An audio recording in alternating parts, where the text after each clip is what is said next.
자, 교재 21쪽 같이 한번 보도록 합시다.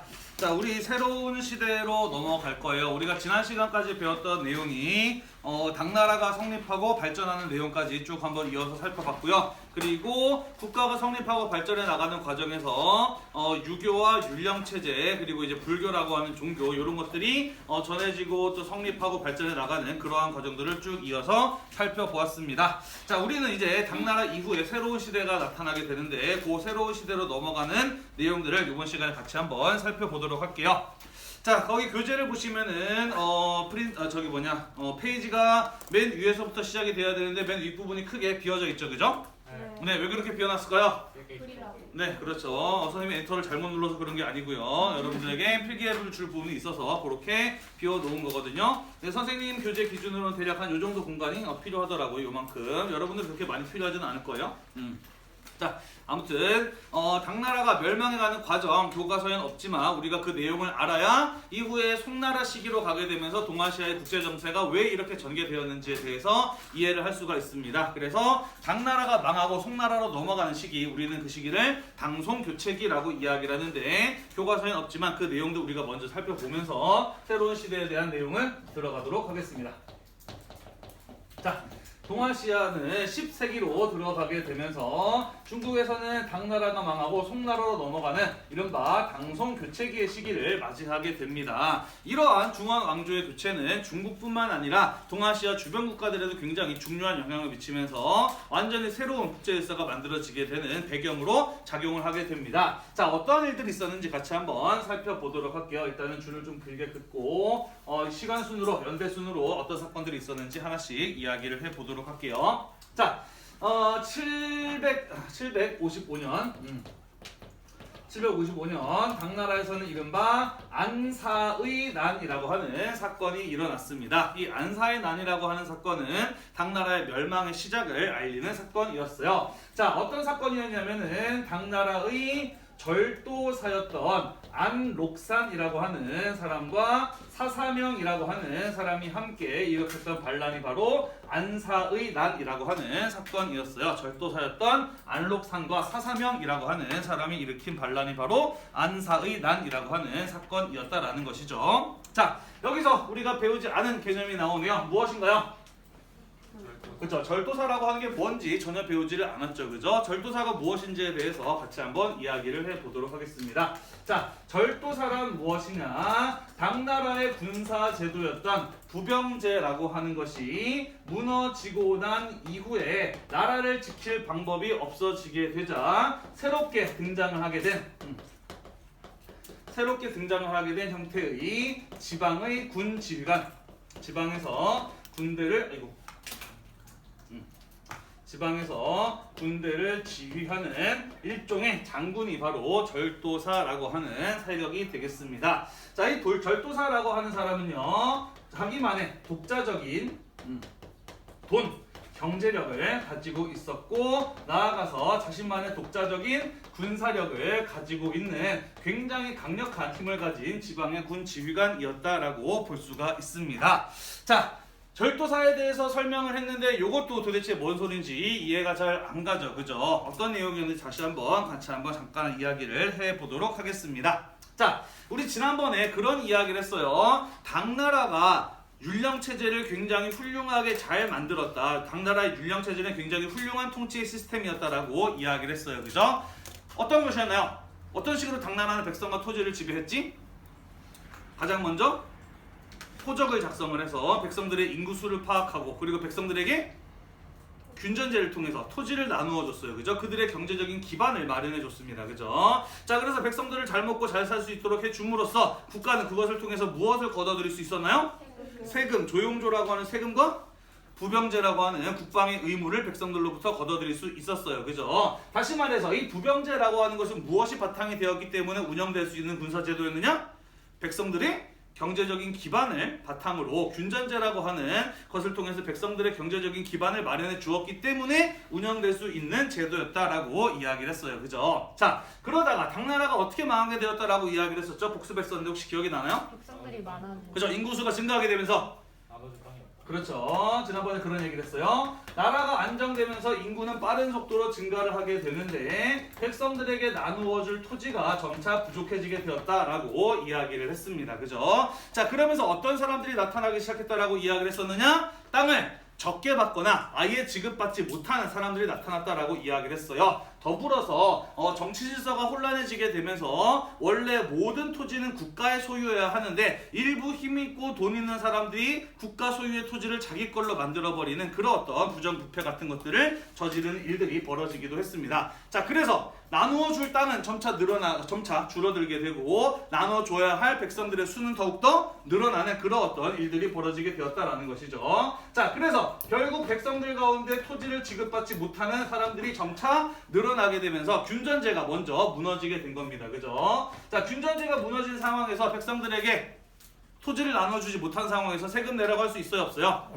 없어요. 군대 나오라고 할 수 있나요? 없나요? 없어요. 그죠? 그래서 균전제가 무너지게 되면서 조영조도 무너지게 되고 당나라의 군사제도였던 부병제 역시 붕괴되는 일이 벌어지게 되었다라는 것입니다. 자, 그래서 사람들이 군대를 나오게 해야 되는데 먹고 살 수 있도록 해줘야 군대를 나올 거 아닙니까? 그죠? 하지만 균전제라고 하는 백성들의 경제적 기반을 마련해 주었던 제도는 이미 붕괴가 되었어요. 하지만 나라를 지키는 데 있어서 군대를 반드시 있어야 합니다. 그죠? 필요해요. 그죠? 자, 그래서 어떠한 방식을 사용하기 시작을 했느냐? 자, 결국에는 백성들의 경제적 기반을 마련해 주지 못했기 때문에 군대를 나오는 것은 백성들의 의무로 처리를 했었는데 이제는 나라에서 토지를 보장해주지 못하기 때문에 국가에서 일방적으로 의무를 강요할 수가 없게 됐어요. 그죠? 자, 그래서 어떠한 방법을 쓰게 되느냐? 자, 황제의 경우에는요, 넓은 크기의 땅과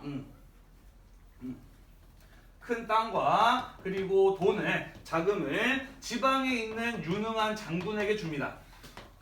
땅과 돈을 지방에 있는 유능한 장군에게 줘요. 그리고 그 장군으로 하여금 무엇하게 하느냐? 이 땅에서 걷어들이는 세금과 내가 준 돈으로 무엇을 해라라고 했을까?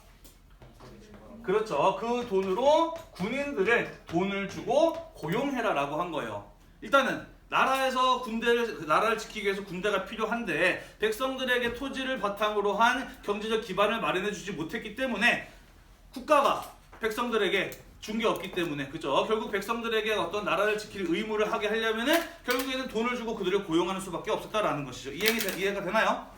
네. 자, 그래서 황제가 준 토지와 자금으로 지방에 있는 유능한 장군이 군인들을 고용을 했던 것입니다. 그러면서 그 군인들을 바탕으로 나라를 지키는 이러한 제도가 발전을 하게 되었다라는 것이죠. 자, 여기에서 황제로부터 토지와 자금을 지급받고 그것을 바탕으로 군인들을 고용해서 나라를 지켰던 유능한 장군, 이게 바로 뭘까?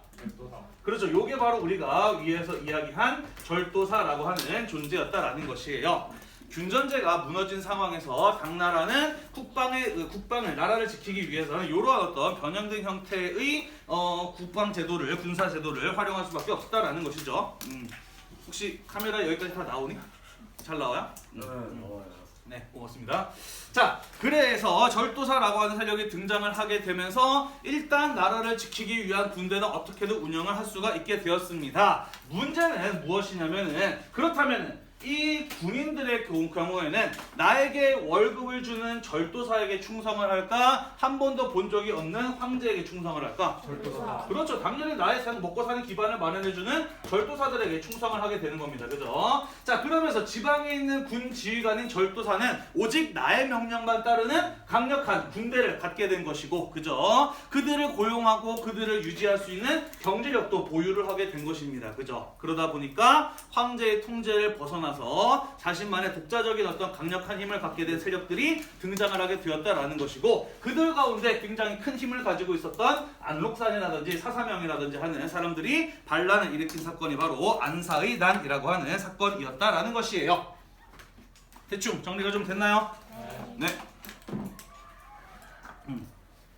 자, 안사의 난이 일어났습니다. 그리고 안사의 난은 결국에 성공하지는 못해요. 결국에 안사의 난은 실패로 끝나게 됩니다. 아주 내부적으로 되게 막 복잡한 일들이 벌어지게 돼요. 뭐 안록산의 아들이 아버지를 배신하고 아버지를 죽이는데 그러자 사사명이 자기 친구를 죽인 안록산의 아들에게 복수를 해요. 그런데 사사명의 아들이 또 아버지를 죽이고 자기 자리 차지하고 뭐 이런 자기들끼리의 내부 분열이 막장 드라마가 펼쳐집니다. 그러면서 안사의 난은 실패로 끝나게 되는데 문제는 무엇이냐면은 그 과정을 거치면서 당나라의 수도였던 장안 완전히 붕괴돼 버려요. 완전히 황폐돼 버리고 말고요. 당나라가 자랑했던 율령체제라고 하는 우수한 국가 통치 시스템도 무너져 버리는 그런 어떤 일들이 벌어지게 되었다라는 것이죠. 자, 그러면서 국가의 통치 체제가 무너지면 무너질수록 지방의 군 지휘관인 절도사들의 힘은 더욱더 어떻게 되었을까요?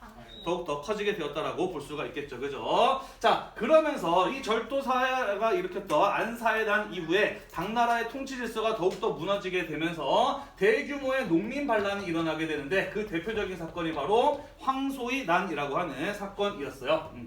875년에서부터 884년까지 있었던 농민 반란이 바로 황소의 난이라고 하는 사건이었습니다. 자, 왜 이름이 황소의 난일까요? 이름이 황소라. 네, 맞아요. 반란을 주도했던 사람의 이름이 성이 황씨고 이름이 소라서 이 반란을 황소의 난이라고 이야기를 합니다. 예전에 선생님이 다른 학교에서 세계사 가르칠 때 세계사에서도 황소의 난이 나오거든. 다른 학교에서 세계사 가르칠 때 이 부분을 이제 이과반 애들한테 수업을 했어요. 그러다 보니까 이과반 애들이 사실은 이런 거 별로 관심이 없어 하잖아. 그치? 공부를 정말 안 했어. 그래가지고 문제를 되게 쉽게 낼 수가 있었어요. 그래서 황소의 난을 가지고 어떻게 문제를 쉽게 낼 수 있을까 고민하다가 이렇게 문제를 낸 적이 있어요. 다음 사건을 일으킨 사건의 명칭은 무엇인가요? 1번 황소의 난, 2번 젖소의 난, 3번 코뿔소의 난 이런 식으로 문제를 냈는데 그래도 못 맞추는 애들이 많더라고. 자, 방금 이야기했듯이 안사의 난은 실패로 끝났지만 이 안사의 난을 겪으면서 당나라의 통치체제는 더욱더 무너지게 되었다라고 이야기를 했습니다. 그러면서 정치 질서가 혼란해지게 되고 그 혼란해진 정치 질서로 인해서 탐관, 오리 이런 사람들이 날뛰게 됩니다. 그러면서 가장 큰 피해를 받는 사람들은 누구였을까? 그렇죠. 통치 질서가 무너졌을 때 가장 큰 피해를 받는 사람들은 일반 농민, 백성들이었다라는 것이죠. 자, 그러면서 일어났던 사건이 바로 황소의 난이라고 하는 사건이었다라는 것입니다. 자, 그리고 황소의 난이 전개된 연도를 보니까 대략 한 몇 년 정도 진행이 되었나요? 10년? 그렇죠. 거의 한 10년 가까이 진행이 됐어요. 그죠? 일반 농민들이 일으킨 반란을 당나라 정부가 10년 가까이 진압하지 못했다라고 하는 것은 무엇을 보여주는 것일까? 그렇죠. 그만큼 국가의 힘이 상당히 무력화되었고 통치 질서가 무너진 상황이었다라고 볼 수가 있다라는 것이죠. 자, 그래서 이 10년에 가까운 황소의 난을 거치면서 당나라는 나라 이름은 있긴 하지만 사실상 당나라는 멸망한 것이나 다름없는 그런 상태가 되어버리고 맙니다. 황소의 난을 겪으면서 당나라는 사실상 멸망해버린 것이나 다름없다. 사실상 당나라는 멸망해버린 것과 다름이 없었다라는 것입니다. 자, 그런 상태가 이어지다가 결국에는 최종적으로 공식적으로 당나라는 언제 망하느냐? 907년에 멸망을 하게 됩니다. 공식적으로 907년에 당나라는 멸망을 하게 되고요. 당나라를 무너뜨린 사람은 누구였느냐? 그것은 바로 절도사였던 주전충이라고 하는 사람이었어요. 절도사 주전충이라고 하는 사람에 의해서 결국 당나라는 멸망을 하게 되었다라는 것입니다. 자, 이 주전충이라는 인물도 굉장히 재밌는 사람이에요. 원래 이름은 주온이라고 하는 사람이고요. 이 사람은 원래 황소의 난을 일으켰던 황소의 부하였습니다. 오른팔격인 사람이었어요. 황소의 난이 일어나게 되자 당나라는 그것을 어떻게든 진압해 보려고 많은 노력을 기울였습니다만 이미 국가의 어떤 힘이 무력화된 상황에서 방금 이야기했듯이 10년 가까이 농민 반란을 진압하지 못하고 있는 상황이었다라고 이야기를 했어요. 그죠? 자, 결국 당나라가 사용한 방법은 무엇이냐면은 이간질입니다. 황소의 부하였던 주온을 꼬드겨서 네가 황소를 배신하면 우리가 절도사로 만들어줄게 라고 이렇게 약속을 했던 거예요. 출세를 보장을 했던 것이죠. 그래서 결국 황소의 난은 당나라 조정의 힘으로 진압이 된 것이 아니라 황소의 부하였던 주온이라고 하는 사람이 황소를 배신 때리면서 마무리가 된 게 바로 이 황소의 난이라고 하는 사건이었던 것이죠. 그리고 주온이라고 하는 사람은 황소를 배신 때린 대가로 절도사에 임명이 되었고 너는 나라를 구한 완전 충성스러운 신하야 라는 뜻에서 그래서 황제가 전충이라고 하는 이름을 내려줘요. 그러면서 주5는 이후의 절도사 주전충이 됩니다. 자, 절도사가 된 주전충. 야, 난 이제 출세해서 농민 출신에서 이제 어느덧 절도사까지 올랐네 라고 해서 굉장히 좋아했는데 가만 보니까 절도사가 되고 난 다음에 보니까 나라는 그렇죠. 이미 망한 거나 다름이 없어요. 그죠? 내가 여기서 황제가 된다고 해도 그 누가 나를 막을 수 없겠구나라는 판단이 드는 겁니다. 그죠? 결국에 껍데기만 남았던 당나라를 멸망시키고 본인 스스로 황제의 자리에 오른 사건이 바로 907년의 당나라의 멸망 사건이었다라는 것입니다. 자, 그래서 당나라는 멸망을 하게 되었고요. 주전충이라고 하는 사람은 절도사의 자리에서 황제의 자리에 오르게 되었습니다. 자, 그런데 당시 이 당나라가 멸망을 했을 때 중국의 절도사가 주전충 한 명밖에 없었을까? 아니요. 아니었겠죠. 그죠? 아까도 이야기했듯이 부병제가 무너지면서 지방 곳곳에는 그 지역을 지키기 위해 여러 명의 군 지휘관 절도사들이 있는 상황이었다라는 것이에요. 그렇다면은 이 절도사 주전충이 당나라를 멸망시키고 황제의 자리에 올랐을 때 지방에 있었던 그 많은 절도사들은 이제는 나는 절도사에게 충성해야 되겠다라고 생각을 했을까? 아니면 쟤도 황제가 되는데 나라고 못할 게 뭐가 있어 라고 생각을 했을까? 저도요. 당연히 후자입니다. 그죠? 자, 그래서 주전충이 황제의 자리에 오르게 되자 중국 지방 곳곳에 자리를 잡고 있었던 강력한 절도사 세력들의 경우에는 나도 한번 왕이 돼보자, 나도 한번 황제가 돼보자 라고 하면서 저마다 독립을 하게 됩니다. 자, 그러면서 어떠한 일들이 벌어지게 되느냐? 자, 당나라 같은 경우에는 수도가 장안이었고 장안은 중국의 화북 지역에 위치를 하고 있죠. 화북 지역은 과거 하상주 시기부터 중국의 정치 중심지였어요. 그래서 이 주전충이 당나라를 멸망을 시키고 화북 지역을 중심으로 황제를 칭하게 되었는데 이후에도 끊임없이 절도사들의 반란이 일어나게 되면서 주전충을 끌어내고 황제의 자리에 오르는 절도사들이 나타나게 됩니다. 그러면서 화북 지역에서는 5개의 왕조가 연속으로 바뀌는 교체되는 이러한 모습이 나타나게 돼요. 자, 이 절도사 주전충이 황제의 자리에 오르면서 세운 나라가 바로 후량이라고 하는 나라였는데 후량의 절도사가 반란을 일으켜서 주전충을 몰아내고 새로운 나라를 세웠으니 그게 후당이라고 하는 나라였어요. 그런데 후당의 절도사가 반란을 일으켜서 후당을 무너뜨리고 새로운 나라를 세웠으니 그게 바로 후진이라는 나라였습니다. 그런데 후진의 절도사가 반란을 일으켜서 후진을 무너뜨리고 새로운 나라를 세웠으니 그게 바로 후한이라는 나라였고요. 후한의 절도사가 반란을 일으켜서 후한을 무너뜨리고 새로운 나라를 세웠으니 그게 바로 후주라는 나라였어요. 이런 식으로 완전 개판이었죠. 그죠? 절도사들이 끊임없이 요번에는 내 차례야 요번에 내 차례라고 하면서 나라를 세웠다가 망하고 새로 황제 되었다가 또 망하고 새로 나라 세우고 이런 일들이 5번이나 반복이 되었다라는 것입니다. 자, 이런 일들이 벌어지고 있는 동안 비교적 멀리 떨어져 있었던 중국 남부 지역 같은 경우에는 대략 한 10명 정도의 절도사들이 우리는 우리 나름대로 따로 놀자라고 하면서 10개 정도의 지방 정권을 세우기도 했었다라는 것이에요. 자, 그래서 이 절도사 세력들에 의해서 화북에서는 5개의 왕조가 연속으로 교체되었고 지방에서는 10개의 별도의 정권이 성립되었었다라고 해서 당나라 멸망 이후에 중국의 이 분열과 혼란의 시대를 뭐라고 부르냐면은 5대 19 시대라고 이야기를 해요. 당나라가 멸망하고 난 이후에 각 절도사 세력들이 독립을 하게 되면서 중국의 분열과 혼란의 시대가 다시 이어지게 되었으니 우리는 그 시대를 5대 19개 시대라고 이야기를 한다라는 것입니다. 자, 그러다가 또 후주의 절도사가 후주를 무너뜨리고 새로운 나라를 세웠으니 그게 바로 960년에 세워졌던 송나라가 되겠어요. 그리고 이 송나라는 후주의 절도사였던 조광윤이라고 하는 사람에 의해서 세워진 나라였다라는 것이에요. 자, 그리고 이 조광윤이 세운 송나라는 이후에 조광윤과 그의 동생이 황제의 자리에 연달아 황제의 자리에 오르게 되면서 이후에 5대 19개 분열기를 끝을 내고 지방 곳곳의 절도사 세력들을 제압을 하면서 결국 5대 19기라고 하는 분열의 시대를 통일하게 되니 그게 대략 979년의 일이었다라는 것이에요. 자, 그래서 정리를 해보자면은 다시 한번 좀 정리를 해보자면은 이러한 흐름이라고 볼 수가 있겠네요. 균전제가 무너지게 되면서 부병제라는 군사제도가 무너지게 되자 지방의 독립적인 경제력과 군사력을 가진 군지휘관 세력이 성장을 하였으니 그들이 바로 절도사였다. 이 절도사들이 반란을 일으킨 대표적인 사건이 바로 안사의 난이었는데 안사의 난을 거치면서 당나라의 통치체제가 급격하게 무너지게 되자 황소의 난이라고 하는 대규모의 농민 반란이 일어났다. 이 10년 가까이 진행된 농민 반란의 결과 사실상 당나라는 멸망한 것이나 다름없었고 결국 절도사 주전춘이라는 사람에 의해서 당나라는 멸망을 하게 되는데 이후에 각 지역의 절도사들이 독립을 하게 되면서 화북에서는 5개의 왕조가 연속으로 교체되고 강남 지역에서는 남부 지역에서는 10개의 절도사 정권이 세워지게 되니 우리는 이러한 중국의 분열과 혼란의 시대를 5대 10국의 시대라고 이야기를 한다. 그러다가 후주의 절도사였던 조광윤이라고 하는 사람이 황제의 자리에 오르면서 새롭게 송이라고 하는 나라를 건국을 했고 송나라에 의해서 5대 10국이 통일이 되면서 당나라 멸망 이후에 이어졌던 5대 10국의 분열 시기는 끝이 나게 되고 당나라에서 송나라로 중국의 왕조의 교체가 이루어지게 되었다라는 것이에요.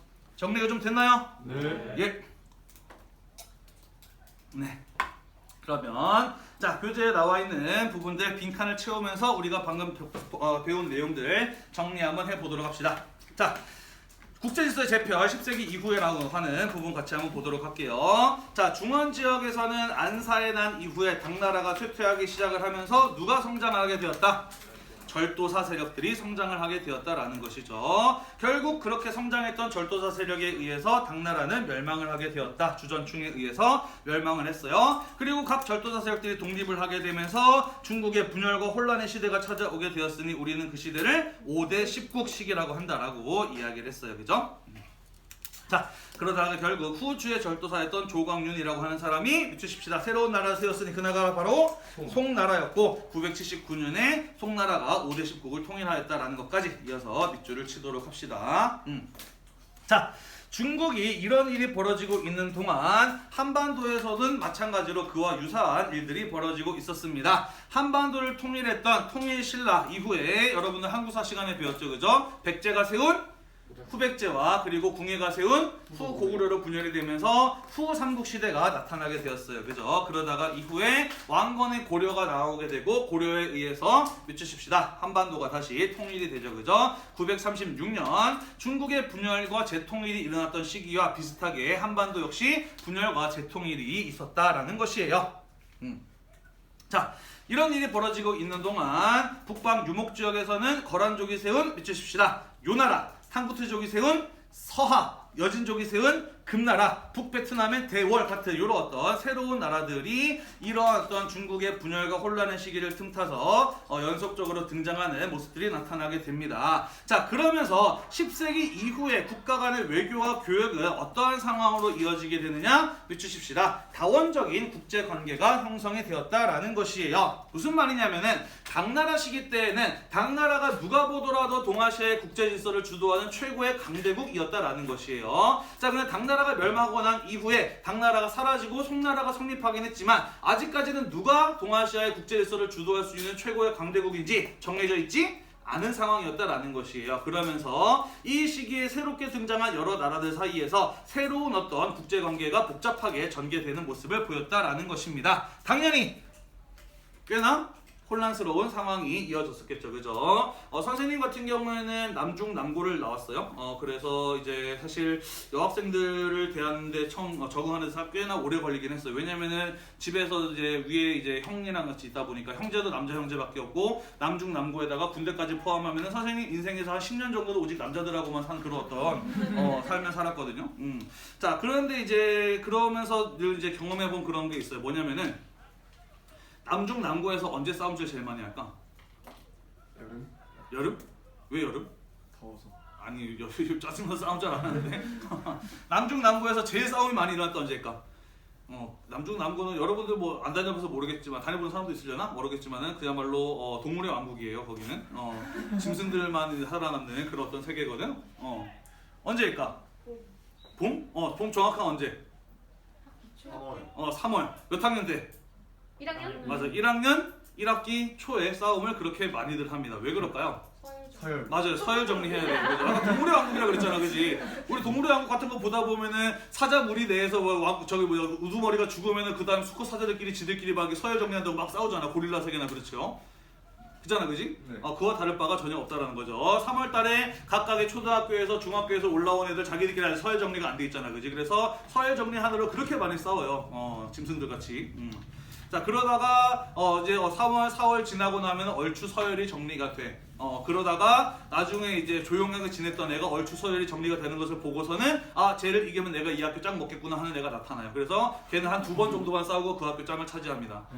보통 이런 게 이제 남중남고에서 3월, 4월에 일어나는 일이에요. 자, 아까 이야기했던 이 동아시아의 10세기의 상황과 유사하다라는 거죠. 당나라가 있을 때는 당나라가 짱이었어. 근데 당나라가 없어졌잖아, 그지? 그러면서 새로운 나라들이 막 생겼다고. 아직까지 이 국제관계의 서열 정리가 안 돼 있어요. 그죠? 그러니까 굉장히 치열한 누가 좀 더 우위를 점할 것이냐, 누가 새로운 관계를 맺을 때 좀 더 유리한 위치에서 외교를 전개할 것인가, 이런 것들을 놓고 굉장히 군사적인 대립과 충돌, 전쟁으로 인한 불안한 국제관계가 전개되는 시기가 10세기 이후의 동아시아의 상황이었다라는 것이에요.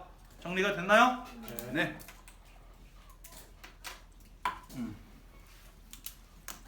자, 그리고 이런 일들이 벌어지고 있는 동안 일본에서는 또 굉장히 중요한 역사적인 변화가 나타나게 됩니다. 자, 이 흐름과 조금 무관하긴 하지만 동아시아에서도 굉장히 중요한 변수 하나가 등장하게 되거든요. 그것은 바로 일본의 밑주십시다. 무사 정권이 성립하게 되었다라는 거예요. 흔히 우리가 알고 있는 사무라이가 지배하는 사회가 이때 나타나게 됩니다. 자, 무사 정권, 우리는 한자로 뭐라고 쓰냐면은 막부라고 이야기를 해요. 자, 막이라고 하는 것은 뭘 말하는 거냐면은 전쟁터에 가면은 군인들은 전쟁터에서 건물 안에서 먹고 자고 하는 게 아니라 군사용 천막을 지어서 먹고 자고 하잖아요, 그죠? 우리 그런 걸 막사라고 이야기를 하지, 그지? 막자는 바로 군인들이 전쟁터에서 먹고 자고 하는 군사용 천막 할 때 그 막자가 바로 여기서 얘기하는 막이 되겠고요. 부라고 하는 것은 정부를 말합니다. 거버먼트를 말하는 것이죠. 자, 다시 말해서 막부라고 하는 것은 군사용 천막이 곧 뭐가 됐다? 정부가 됐다. 그래서 군인들이 정권을 장악한 군사정부를 가지고 일본에서는 막부라고 불렀다라는 것이에요. 자, 그렇다면은 이 시기에 일본에서 문사정권, 군사정권이 성립되는 것은 어떠한 과정을 거쳐서 일어날 것이었는지 같이 한번 이야기를 해보도록 합시다. 그래서 공학 같은 데 가보면서 제가 꽤나 느낀 거는 참 신기하더라고. 그 중학교 때 그렇게 싸움질 하던 그 남자애들이 남녀 공학을 가잖아. 그럼 그렇게 착하게 온순한 양이 된다. 여자애들이랑 같이 생활하게 되면서 갑자기 이제 싸움질하고 막 하면 여자애들한테 인기가 없으니까 정말 착하고 순한 양이 되더라고. 이거를 보고서는 역시 사람은 사람으로 크려면은 공학이 있어야 되는구나라는 그런 생각을 하게 됐어요. 선생님이 처음에 근무하던 학교도 이제 여학교였거든. 여학교도 가보니까 여고도 가보니까 상황이 크게 다르지 않더라고. 남자들만 모아놨을 때 동물의 왕국이었던 것처럼 여자들끼리만 모아놔도 거기서도 서열 정리 이런 거 하면서 꽤나 치열하게 살더라고요. 차이가 있다면은 남학교에서는 싸움 잘하고 축구 잘하는 순으로 서열이 정리가 되면은 여학교에서는 예쁜 순서로 서열이 정리가 되더라고요. 역시 여자들은 예쁜 게 짱이었어, 그지? 자, 막부로 넘어가 보도록 합시다. 자, 일본은 9세기 말부터 소극적으로 대외 관계에 나서기 시작을 합니다. 왜냐면은 지금까지 적극적으로 선진 문물을 수용했던 신라도 점차 쇠퇴했고요. 우리가 배웠듯이 당나라도 점차 쇠퇴의 길을 걸었기 때문이에요. 더 이상 당과 신라의 외교를 통해서 딱히 얻을 것이 없어진 일본, 그들과 국교를 단절한다든지 견당사의 파견을 중지한다든지와 같은 소극적으로 대외 관계에 나서는 모습을 보이게 되었다라는 것이죠. 자, 그러다가 11세기 말로 가게 되면은 미치십시다. 미나모토노 요리토모라고 하는 사람이 일본의 권력을 장악을 하게 되면서 가마쿠라라고 하는 곳에 자신의 군사정부인 막부를 세우게 되고요. 천황으로부터, 일본의 통치자였던 천황으로부터 미치십시다. 정의대장군이라고 하는 칭호를 받게 돼요. 정의대장군, 일본어를 읽으면은 뭐가 되냐면은 세이이, 요게 정의예요.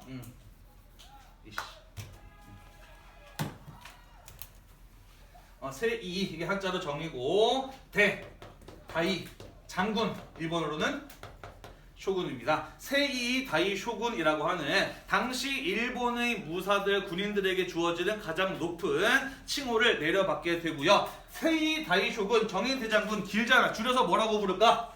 그렇죠. 줄여서 쇼군이라고 불러요. 일본의 최고 실권자. 막부이. 최고 실권자 자리에 오르게 되면서 무사 정권이 성립을 하는 모습을 보이게 됩니다. 자, 그냥 이렇게만 알고 넘어가도 상관이 없지만 우리는 동아시아사가 왜 그런 일이 벌어지게 되었는지에 대해서 살펴보는 그런 어떤 시간이잖아요, 그죠? 그래서 굳이 몰라도 되지만 어쩌다가 일본의 막부라고 하는 새로운 형태의 군사 정권이 성립하게 되었는지 그 내용에 대해서 조금 자세하게 이야기를 하고 넘어가도록 할게요. 왜냐면 예전 교과서에서는 꽤나 이 부분 자세하게 다뤘고 또 문제 같은 거 풀려면 이런 부분 알아야 된다라고 생각을 하거든요. 근데 이제 동아시아사의 분량을 좀 줄이면서 꼭 설명해야 되는 부분 이 부분이 쏙 빠졌더라고. 그래서 부연 설명을 좀 하고 넘어가도록 합시다. 자, 교재 아래쪽에 보면 선생님이 네모 박스로 막부의 수립 과정이라고 해놓은 부분이 있습니다. 보이나요? 네, 거기 한번 같이 한번 보도록 합시다. 자, 밑주십시다. 우리가 지난번에 이야기했던 것처럼 일본은 다이카 개신을 통해서 당나라의 율령 체제를 도입을 했습니다. 기억이 나시나요? 네. 그리고 그 시간에 다루지는 않았지만은 당나라의 율령 체제의 핵심은 균전제였어, 그지? 균전제를 바탕으로 부병제와 조용조가 운영되는 게 사실 당나라 율령 체제의 핵심이었단 말이야. 자, 그래서 일본도 다이카 개시를 통해서 다이호 율령을 반포하면서 일본에서도 모든 토지의 소유를 국가의 것으로 하고 농민들에게 토지를 나누어 주는 그런 균전제와 같은 제도가 시행이 되었어요. 뭐 반전수수법이라고 하는 건데 그런 거 모르셔도 상관이 없어요. 자, 그러니까 당나라에서 그래야 했던 것처럼 일본에서도 어떠한 일이 벌어졌을까?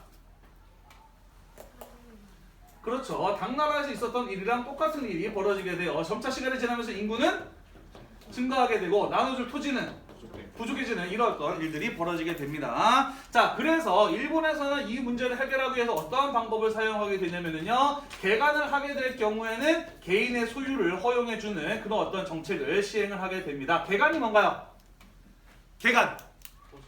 그렇죠. 농사 지을 수 없는 땅을 농사 지을 수 있는 땅으로 바꾸는 일을 개간이라고 하죠. 자, 쉬울까 어려울까요? 어려워요. 사실 무지 어려워요. 그죠? 그러니까 나 정부에서 개간해라고 한다고 한들 농민들이 적극적으로 개간을 할까 안 할까? 아니요. 안 해요. 그래서 어떻게 한 거예요? 개간하면 그거 네 땅으로 해줄게 라고 한 겁니다. 그죠? 사람은 자기의 이익을 위해서는 해요. 그렇죠. 기꺼이 합니다. 그죠? 그래서 개간 시 개인의 소유를 허용해 주게 되면서 열심히 농민들이 개간을 하게 됩니다. 그래서 개간된 땅, 발음이 조금 웃기긴 한데요. 개간지가 점차 늘어나게 되는 것이고, 그러면서 개간된 땅들의 경우에는 개인의 소유의 땅이 되면서 개인 소유지 같은 것들이 점차 늘어나게 되는 이런 어떤 모습들이 나타나게 되었다라는 것입니다. 자, 그러게 되자 흔들리기 시작하는 거예요. 뭐가? 일본의 그쵸 율령 체제가 흔들리기 시작을 해요. 그죠? 왜냐하면 모든 토지는 무엇이어야 되는데 그쵸 국가의 소유여야 하는데 점차 개인 소유의 땅이 늘어나게 되면서 그러한 어떤 개념이 흔들리기 시작을 하는 거예요. 그러면서 어떤 일들이 벌어지게 되느냐, 힘센 사람들이 힘이 약한 사람들의 개인 소유지를 뺏으려는 그런 모습들이 나타나게 되고요. 점차 개인 소유지가 늘어나게 되면서 국가 수입도 줄어들게 됩니다. 그러면서 개인 소유주에 매기는 세금의 양도 점차 늘어나는 그런 모습들이 나타나게 된다는 것이죠. 대충 이해가 되죠? 자, 그래서 농민들의 경우에는 자기의 땅을 보호할 필요가 있었고, 나아가서 지나치게 무거운 세금을 피하고자 했다라는 것이죠. 세금을 면제받고자 했었다라는 것입니다. 자, 그래서 어떻게 하느냐? 힘 있는 귀족들한테 또는 당시 일본은 지금도 그렇지만 당시 일본은 불교 국가였기 때문에 힘 있는 불교 사원 세력에다가 자기가 가지고 있는 토지를 기증해버려요. 이 땅의 소유권을 넘기겠습니다. 대신에 내 땅을 잘 보호해줘서 내가 집안 대대로 그 땅을 잘 그 땅에서 농사짓고 먹고 살 수 있도록 해주세요. 그 대가로 우리는 세금보다 조금 낮지만 여기에서 나온 수입의 일부를 보호세로 내겠습니다 라고 이야기를 하는 겁니다. 대충 이해가 되나요? 네, 그래서 토지를 가지고 있는 농민들이 자신의 땅을 귀족이나 사원에게 보호받기 위해서 그에 대한 소유권을 넘겨버려요. 또 그들에게 소유권을 넘기게 되면 귀족과 사원의 경우에는 국가에게 세금을 내지 않는다라고 하는 면세 특권을 가지고 있었거든요. 그러면서 이 사람들의 땅이 되는 순간 나는 세금을 낼 필요가 없어지는 겁니다. 대충 이해가 되시죠? 좀 복잡한 과정이에요. 자, 아무튼 그렇게 되면서 점차 무엇이 늘어나게 되느냐? 귀족이나 사원이라고 하는 국가가 아닌 개인이 굉장히 넓은 규모의 땅을 소유해 나가는 모습을 보이게 된다라는 것이죠. 우리는 그러한 토지 소유 형태를 가지고 뭐라고 이야기를 하냐면은 장원이라고 이야기를 해요. 국가가 아닌 이 귀족이나 사원 세력이 넓은 토지를 소유하게 되는 토지 형태를 가지고 장원이라고 이야기를 합니다. 장원이 발달하게 되는 모습이 나타나게 된다는 거죠. 자, 그러면서 점차 귀족과 사원 세력들이 성장을 하게 되고 그들 소유의 대토지 밑주십시다. 뭐가 발달하게 된다? 장원이 발달을 하게 된다라는 거예요. 자, 선생님은 아까 이야기했습니다. 율령체제는 무엇이 기본이다? 국가가 토지를 소유하는 것이 기본이라고 이야기를 했어요. 그죠? 그래야 이제 나눠주기도 하고 세금도 걷는다 그랬잖아. 그지? 자, 그런데 지금 개인 소유의 토지가 어떻게 되어가고 있어요? 점차 늘어나고 있어요. 이건 무슨 말이에요? 국가 소유의 토지는 점차 줄어든다는 거예요. 그죠? 나라가 토지를 보유하고 있지 못하니까 세금도 거둘 수가 없고 군대도 굴릴 수가 없는 겁니다. 그죠? 그러면서 외치십시다. 율령체제, 일본의 율령체제는 결국 무너지게 되는 것이고요. 나라가 힘이 없게 되자 질서 유지 안 돼요. 치안이 불안해지게 되죠. 나라가 질서를 유지해주지 못하자 힘 있는 사람이 힘 없는 사람의 땅을 빼앗아도 국가가 그것을 보호해주거나 막을 수 없어요. 토지를 차지하는 사람과 뺏기지 않는 사람 사이에 토지와 관련된 분쟁이 발생을 하게 되었다라는 것이죠. 율령체제가 무너지게 되면서 일본의 땅은 힘 있는 놈이 먼저 먹으면 임자, 이런 상황이 벌어지게 되었다라는 것이에요. 자, 결국 꽤나 큰 땅을 가지고 있었던 유력한 농민들이나 호족들의 경우에는 더 이상 국가로부터의 보호를 기대할 수 없게 되었습니다. 결국 내 땅을 지킬 수 있는 건 누구밖에 없다? 자밖에 없다라고 하면서, 그죠? 믿으십시다. 자신의 토지를 지키고자 스스로 무기를 들고 싸우기 시작을 했으니 그게 바로 무엇의 등장이냐면 무사의 등장이라는 것이에요. 농민들이 자신의 토지를 지키기 위해서 스스로 무기를 들고 싸우기 시작했으니 그게 바로 무사의 등장이었고요. 농민들이 무기를 들고 자기 땅을 지키기 시작을 하자 그 땅을 뺏으려는 사람들도 어땠을까? 마찬가지로 무장을 하고 또 싸우는 모습을 보이게 돼요. 자, 그러자 무사들의 경우에는 자기보다 힘이 센 사람, 또 자기와 비슷한 처지에 놓인 사람과 함께 연합을 맺기 시작을 합니다. 어떠한 형태로 연합을 맺게 되느냐? 주인과 그를 따르는 종의 관계, 주종 관계의 형태로 무사들 사이에 연합이 이루어지게 되어 나보다 더 강한 힘을 가진 무사에게 내 땅을 보호해 줄 것을 요청하는 겁니다. 대신에 자신은 나보다 강한 힘을 가지고 있는 무사를 따르는 종이 되는 거죠. 그러면서 힘 있는 무사와 힘이 약한 무사 사이에 주인과 그를 따르는 종의 관계, 주인과 그를 따르는 종의 관계를 통해서 주종 관계를 맺어나가면서 그 몸집을 불려나가게 되었으니 점차 무엇으로 성장하게 되었다? 믿으십시다. 무사단으로 성장을 하게 되었다라는 거예요. 무사들이 이제는 거대한 집단을 이루게 되었다라는 것이죠. 자, 이런 일이 벌어지고 있는 동안 일본의 중앙정부에서는 천황과 귀족 사이에서 치열한 권력 다툼이 벌어지고 있었는데요. 지방 곳곳에서 무사단들이 만들어지게 되자 이 천황은 천황대로, 귀족은 귀족대로 얘네들 쓸모가 있다라고 생각합니다. 얘네들을 자기 편으로 끌어들일 수 있다면 천황과의 권력 다툼에서 또는 귀족과의 권력 다툼에서 유리한 위치를 차지할 수 있을 것이라고 생각을 해요. 그러면서 천황은 천황대로, 귀족은 귀족대로 이 지방의 무사단들을 자기의 보디가드로 고용을 하기 시작을 합니다. 그러면서 원래는 토지를 지키기 위해서 무기를 들었던 무사들이 뭐가 되냐면은 귀족이나 천황을 지키기 위한 무사가 돼요. 우리는 그들을 뭐라고 부르냐면은 사무라이라고 부릅니다. 일본어로 모실 시자를 써요. 모시는 자라는 뜻이죠. 사무라이는 섬기는 자라는 뜻을 가지고 있어요. 자, 그래서 무사가 사무라이가 됐습니다. 이들이 사무라이가 된 배경은 아까도 이야기했듯이 천황과 귀족 사이의 정치적인 권력 다툼에 이용되면서 이들이 사무라이가 되었다라고 이야기를 했어요. 자, 그러면서 어떤 일이 벌어지게 되냐면은 갑을 관계가 바뀝니다. 처음에는 천황과 귀족이 무사를 고용하는 입장이었어. 그런데 이제는 무사들이 천황과 귀족을 지켜주지 않으면 누가 아쉽느냐? 무사가 아니라 천황과 귀족이 아쉬운 상황이 됐어. 왜냐면은 천황을 지켜주는 무사들이 나 집에 갈래요 하고 고향으로 내려가 버리면은 귀족들에 의해서 고용된 무사들에 의해서 천황 가문이 피해를 입을 수가 있거든. 반대로 귀족들을 지켜주는 무사들이 저 고향에 내려갈래요 라고 저는 보디가드 그만두고 가버리면은 천황에 고용된 무사들에 의해서 귀족들이 또 큰 피해를 입을 수가 있거든요. 자, 그렇기 때문에 지켜주지 않으면 아쉬운 쪽은 무사들이 아니라 천황과 귀족인들이 되었다라는 거예요. 그러면서 이들이 처음에는 고용되는 입장이었지만은 나중에는 그 가불의 관계가 바뀌면서 점차 정치 세력으로 성장을 하게 되었다라는 거예요. 자, 그러면서 일본의 무사단은 크게 두 개의 세력으로 나뉘어지게 됩니다. 근본 원자를 쓰는 한자로는 원시 가문, 일본어로는 겐지 가문이고요. 또 하나의 세력은 한자로 평평할 평자를 쓰는 평시 가문, 일본어로는 헤이지 가문이 되겠습니다. 자, 이렇게 정치 세력으로 성장한 양대 무사 가문 사이에서 누가 일본의 패권을 차지할 것인가, 일본의 짱이 될 것인가를 놓고 한판 싸움을 벌였으니 그게 바로 원평 전쟁, 일본어로는 겐페이 전쟁이 되겠어요. 자, 그리고 이 겐페이 전쟁에서 누가 승리를 했느냐? 미치십시다. 겐지 가문의 장남이었던 미나모토노 요리토모가 승리를 하게 되면서 가마쿠라에 막부를 세우고 천황으로부터 정의 대장군으로 임명을 받았다라는 것이죠. 정리가 좀 되셨나요? 네. 내용이 좀 많지? 네, 이해하세요.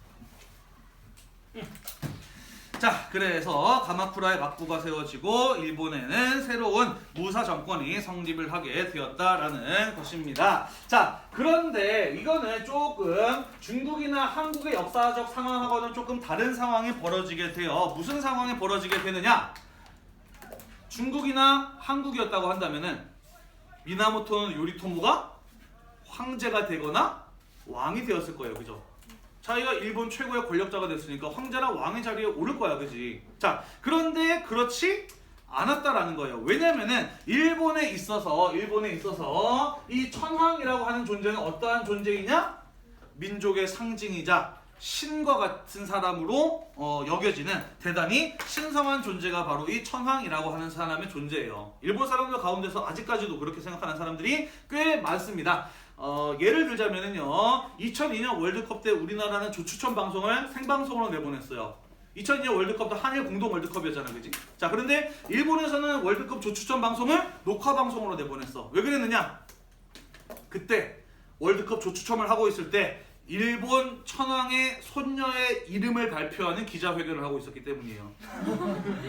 그러니까 일본 사람들에게 있어서는 천황의 손녀의 이름을 발표하는 기자회견이 월드컵 조추첨보다 훨씬 더 중요하다고 생각했던 거지. 그만큼 일본 사람들 아직까지 신성시하고 있는 사람 존재가 바로 일본의 천황의 존재인 거예요.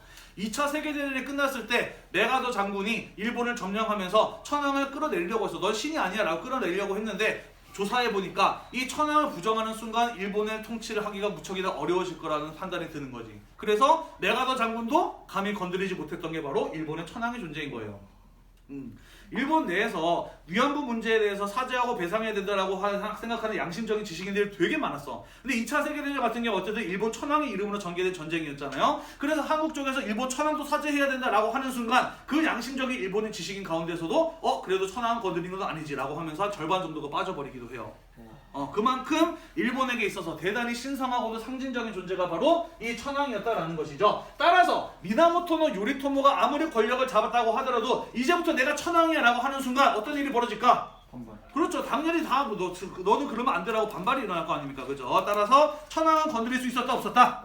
없었다라는 것이에요. 그죠? 자, 그래서 우리가 지난번에 배웠던 헤이안쿄 있잖아요. 그죠? 헤이안쿄. 교토에 있었던 헤이안쿄에 있었던 천황이라든지 그 옆에 있는 귀족들 건드릴 수 없다. 그냥 이들은 그대로 놔뒀다라는 거예요. 다만 실질적인 권력은 누가 가졌다?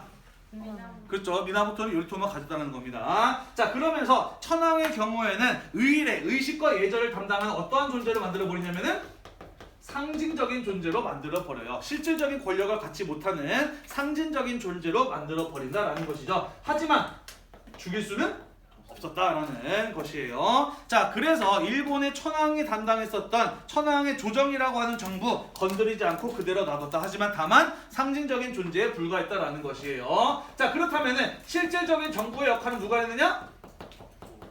그렇죠. 미나모토노 요리토모가 가마쿠라에 세운 막부 군사 정부가 일본의 실질적인 정부가 되었다라는 것이죠. 실권은 누가 가졌다? 쇼군과 그와 주종 관계를 맺은 무사들이 가졌다. 얘네들이 일본 사회를 실질적으로 지배하는 실질적인 지배층들이었다라는 것이죠. 이들이 실권을 가지고 있었다.